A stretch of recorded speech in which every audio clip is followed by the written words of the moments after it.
Dan Ackerman is an editorial director at CNET and joins us now with some tips on how technology can help you reach your goals in the new year. Dan, the man, what's up?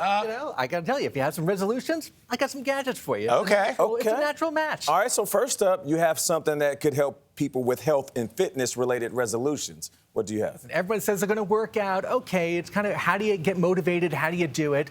What about working out in VR? I know that sounds crazy, but the headsets now, they're wireless, they're lightweight. There's a lot of exercise programs. There's boxing programs, there's music programs where you're like your lightsabering music notes where they come at you. I've seen people lose a ton of weight, do a ton of aerobic exercise with something like the Oculus or now the Meta Quest 2.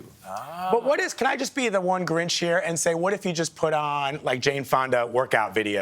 Is there any different in sitting in your living room and watching somebody doing it on a TV screen? I would get the YouTube app for this and watch the Jane Fonda videos with the headset on, and then you got the best of all the world. Okay, all right. You would definitely do the lightsaber one. Yeah, I would absolutely do that one. You know me really well. All right, so next you have something for people who want to get more organized. You got a Kindle Scribe. Yeah, people always say they want to get into journaling or they're going to get a notebook and do list making and organize their lives. There's a lot of paper involved. The Kindle Scribe is a new version of the Kindle. It's an e-ink tablet with a stylus, and you can actually make all your notes on it. You can do your journals on it. I've started my to-do lists on it. I find it's a great way to do it because I find if I write something, I remember it better than if I type it.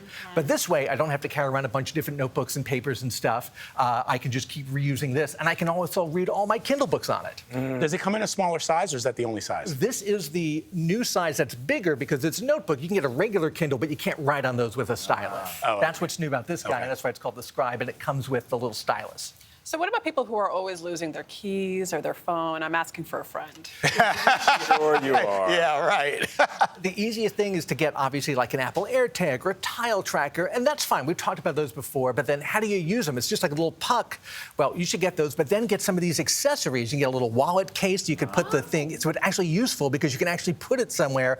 I took my 3D printer and I made a little 3D printed key ring. I can carry it around. You can slip this in your wallet. These are all like, 10 or 20 bucks, and the AirTags are like $29. So, if you have one of these, you kind of need one of these accessories for it, but that makes it so much more useful. You have something that combines high-tech and low-tech and has to do with people who might have trouble with passwords? Listen, get your passwords organized. I always say everyone should use a password manager, whether it's 1Password or any of the other ones. That's fine.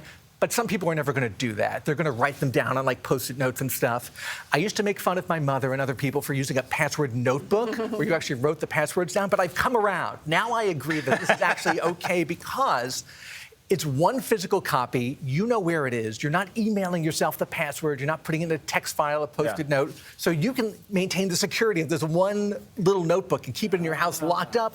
You know what? At the end of the day, if you're not going to use a regular password manager, I'm actually okay with this now. I've come around. You just have to find the password book. Oh, we need the AirTag. You order for the password book? You have to write it down correctly in the notebook. Right. That's where a lot of people get tripped up. So, Dan, there was this recent social media trend where people were submitting photos to an app. I think it was called Lens, and it turned their photos into a work of art. I saw Atoya, your wife. Yeah. She did it. It looked amazing. You did it as well. I think we have some of your Dan Ackerman work of art. What do we have? Oh, wow. There it is, right? Oh. Wow. You look like a Bond villain. I like the middle one. I look like a crypto bro in the first one and like a sci-fi cat, yeah. You say this is here to stay. All this kind of stuff, this generative AI, whether it's DALL-E, whether it's this, whether it's the chat GPT that's writing things for people, we've seen this develop so much, even in the last couple of months. I think it's going to be a huge trend for 2023. I've seen people writing school essays with it, answering questions. Someone said you can never send a take-home test home with students anymore. I took some school questions and I asked a teacher I know about them, and she said, yeah, this would get like a B, B+. I'm like, that's probably okay for a lot of people. Yeah, there you go. Would have been a better student if I would have had that. All right. Dan Ackerman, thank you so much. Happy New Year. We'll be right back.